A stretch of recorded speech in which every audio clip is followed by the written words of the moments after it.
லஞ்சம் அல்லது ஊழல் குற்றச்சாட்டுகளை விசாரிக்கும் ஆணைக்குழுவால் கைது செய்யப்பட்ட முன்னாள் அமைச்சர் மனுஷ நாணயக்கார கொழும்பு பிரதான நீதவான் நீதிமன்றத்தில் முன்னிலைப்படுத்துவதற்காக அழைத்து வரப்பட்டுள்ளார்.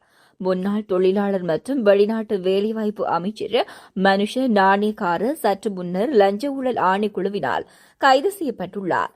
இஸ்ரேலில் விவசாய வேலைகளுக்கு இலங்கை தொழிலாளர்களை அனுப்புவதில் நடந்ததாக கூறப்படும் முறைகேடுகள் தொடர்பான விசாரணை தொடர்பாக வாக்குமூலம் அளிக்க என்ற லஞ்சம் அல்லது ஊழல் குற்றச்சாட்டுகளை விசாரிக்கும் ஆணையத்தில் முன்னிலையான போது அவர் இவ்வாறு கைது செய்யப்பட்டுள்ளார்.